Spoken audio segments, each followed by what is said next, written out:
भोजना बताओ। नमो नारायण महाराज जी। नमो नारायण आदेश। महाराज जी, नाथ संप्रदाय होता है क्या, इसकी परंपराएं क्या होती हैं, इस पे बात करेंगे हम। अच्छा बच्चा, नाथ संप्रदाय एक परंपरा है जो आदि अनादि से और आज तक है। आदिनाथ से लेकर के बद्रीनाथ, केदारनाथ, विश्वनाथ, सोमनाथ और भी न जाने कितने बड़े बड़े नाथ संप्रदाय में संत हैं। ये युगों युगों की परंपरा है। इस संप्रदाय में राजा भरतरी जी आए जो उन्होंने दीक्षा ली, पूर्णमल आए, राजा भगीरथ आए, कपिल मुनि आए और भी न जाने कितने राजाओं महाराजाओं ने इसमें नाथ संप्रदाय की दीक्षा ली। और ये आदि अनंत शहर अंत तक रहेगा। वेदों पे पहले लिखा आता था श्री सनातन स्थापनम श्रीनाथनम, आदिनाथ से स्थापनम। ये सनातन धर्म की स्थापना आदिनाथ से चालू हुई और आदिनाथ का परिवार गुरु शिष्य की परंपरा आज तक है। महाराज जी एक बात तो जरूर है, नाथ संप्रदाय की कोई भी बात किसी वेद शास्त्र ग्रंथ में नहीं है। नहीं किसी किताब में ग्रंथ में ये लिखा कि भाई गणेश ने कान पढ़ाए और कंथड़ नाथ बने, किसी वेद शास्त्र में नहीं है। ना ही किसी का आज लो ये पता चला कि भाई लक्ष्मण ने कान पढ़ाए और गुरु ने उसका नाम गुंदाईनाथ रखा। किसी शास्त्र में ये लिखे हुए नहीं है। ये एक भ्रम है जो सिर्फ नाथ संप्रदाय के ही अंदर है। और इस संप्रदाय में न जाने कितने राजा महाराजा आए, सब ने दीक्षा ली। और किसी ने पवन देवता का भजन किया, किसी ने सूरज देवता का ध्यान लगा, किसी ने धरती माता का ध्यान लगाया। हर किसी ने किसी का जो है भजन किया, जिसने एक अपने बाबा जी थे सिद्ध सुंदरनाथ जी, नगुरे का जन्म था जींद के पास में। उन्होंने पवन देवता को भजन प्रसन्न कर लिया और अपने भेख भगवान के समक्ष आकाश में उड़ गए। ऐसे ही रामचंद्र जी थे जिनका नाम रघुनाथ है। उन्होंने जल देवता का भजन किया, वे सरजू नदी में जल बन गए। एक अपने दादा काला पीर हुआ कोत कला में, वे जोत बन गए, जोत में समा गए। वह जोत आज तस्री है कोत कला में। हमारे जो नाथ संप्रदाय के जो साधुओं ने जिसका भी भजन किया वो उसने पाया। और ये परंपरा आदि अनादि से चली आ रही और चलती रहेगी। महाराज जी, जैसे नाथ संप्रदाय में कोई भी शिष्य बनता है तो उसके कितने गुरु होते हैं और कैसे चुना जाता है? नाथ संप्रदाय में जो है मतलब चोटी गुरु सबसे श्रेष्ठ माना जाता है। उसके बाद में फिर चीरा गुरु होता है। उसके बाद में फिर विभूति गुरु होता है। उसके बाद में फिर एक उपदेशी गुरु होता है और उसके बाद में एक करद का गुरु होता है। 5 गुरु बनाने पड़ते हैं। मानता उसी की होती है जिसने चोटी काटी हो।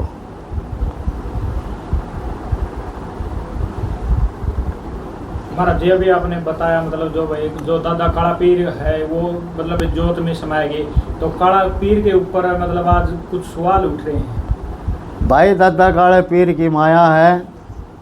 जो नाथ जी बैठे हैं सुखराई नाथ जी, वो नाथ संप्रदाय का ही बैठाया हुआ है। और भाई नाथ संप्रदाय जाना उसके बारे में, हम भी उनके साथ में ही हैं। जैसे भेख भगवान करेगा ऐसे ही हम उनके साथ चलेंगे। आप सुखराई नाथ जी के साथ हैं या फिर हम भेख भगवान के साथ में हैं। जी। हाँ, जैसे भेख करेगा वही ठीक है। हमें तो बेक ने ये कहा था भाई शुक्राई नाथ पीर अच्छा, हमने तो इसको भी मानने के था पहले यही पीर है। तो ये पे इसी को बिठाया, तो ये पे सो प्रसाद दुराज जी थे यही बैठाया। फिर उसके बाद में हरिड़ पूजा हुई। हरिड़ पूजा के बाद में जो है मतलब कोई साधु इसके खिलाफ नहीं था, सिर्फ 10-5 साधु थे जो वे गांव वाले थे जो खिलाफ थे। गांव वालों वाले का झगड़ा हुआ, हमारा उसमें कोई लेना देना नहीं। तो हम तो नाथ संप्रदाय के थे, नाथ संप्रदाय के हैं और आगे भी नहीं मरेंगे। और नाथ बाबा ने ये उठा रखा है, सारे पीर चद्दर उड़ान आ रहे थे है वही महाराज जी आपने अभी भी बताया कि सभी पीरों ने मैं सुखरायनाथ को चद्दर उठाई है। अभी आप उड़ाने आ रहे थे, तो कोई नहीं उड़ाई। पहले जो पीर बताया जाएगा, पहले उसके अपने सातों पीर जो हैं उसको चद्दर उड़ाओगे, फिर हमारे भर के जो साधु हैं उसे बैठ के आदेश पूजा करके उसे आदेश करेंगे, और फिर पूरी नगरी उसको आदेश करेगी, पूजा चढ़ाओगी। तो मतलब आपके कहने के हिसाब से मतलब जो मैं सुखरायनाथ को चद्दर नहीं उठाएगी, नहीं उठाएगी, लेकिन हम वहीं जब से आगे कोई पीर बिठाया जाएगा, सारे पीर सारा भेग उसको सम्मान के साथ बिठाएंगे। यानी वो अभी पीर नहीं है? नहीं, उसको जिम्मेवारी के लिए छोड़ा गया था। भेग ने ही नहीं माना उसको, पीर जिम्मेवारी दी कि भेग ने उसे कोई सम्मान नहीं दिया। यानी वो अभी जबरदस्ती बैठा हुआ है? नहीं, सेवा के लिए छोड़ा था। अब भेग जब उसकी सेवा से हटाएगा तो उस भेग उसने महाराज जी, लेकिन उन्होंने एक वीडियो वायरल की थी जो इंस्टाग्राम पे उन्होंने डाली है, उसको बालकनाथ जी उनको एक चद्दर उठा रहे हैं, तो फिर वो चद्दर किस लिए? अरे वो तैये पे उठा दिया कि नहीं? ये पिया की चादर अलग थी, जो मेन बड़ा भंडारा था 18 और मार्च पीर की 14 अलग मार्च होती है। 2018 में, अच्छा उस पे कोई चादर नहीं। महाराज जी एक बात करें, जिस प्रकार कोई भी मन चुना जाता है, तो जैसे तैया होता है, तैया कैसे बनाया जाता है, और बेक जो 18 मान का भंडारा होता है वो कैसे होता है, थोड़ा ये और बता दीजिए कोई भी मन चुनने के लिए। भाई तैया जो है जब साधु समावे कोई, उसके तीसरे दिन तैया होता है, और वहाँ पर जो है एक भगवान किसी एक को बिठा के जिम्मेदारी सौंपता है कि भाई जब तक तो यहाँ की चादर नहीं ओढ़ लेता तब तक तेरे को हम यहाँ जिम्मेदारी देते हैं, सेवा करो। और जो चादर का फिर वो भंडारा करेगा, और भंडारे में उसको एक भगवान चादर उड़ाएगा, फिर साधु संत चादर उड़ाएंगे, फिर नगरी चादर उड़ाओगी, तब होता है। एक और जी, जैसे तैया के उपरांत कैसे कलर की चादर दी जाती है, और 18 मान का भंडारा पे कैसे कलर? सब एक ही चादर ऐसी हो, कैसी भी दे दो, वस्त्र भगवा है, भगवा चादर। कैसी भी चादर उड़ा दो। तो महाराज जी जैसे चलो, तो महाराज जी जो अभी जो कोत कला के अंदर जो मामला चल रहा है वो दिन ब दिन बढ़ता जा रहा है, और बात करी जाए कोत कला की, ये कोत कला गांव के अंदर ही 2 गुट हो चुके हैं, तो महाराज जी को या फिर आपको क्या लगता है जो बड़े संत उनको सामने आना चाहिए? मैं कोत कलाकार, छोटी कोत बड़ी कोत कलाकार जितने भी गांव वाले हैं, मैं सबको एक बात कहना चाहता हूँ, ये थारे इसी मीडिया के इस तरह कि भाई लोहे को लोहा काटता है और नहीं काटता। अगर आपको इसको हटाना है, ये पसंद नहीं है, अतः आप हमारे बेग भगवान के पास जाओ, आदित्यनाथ के पास जाओ, और वे अपना संभाल लेंगे। पर भाई काम राम की तो बात नहीं है, काम चुप कर चाहे करे जाओ, पर बैठाए साधुओं ने रखा है।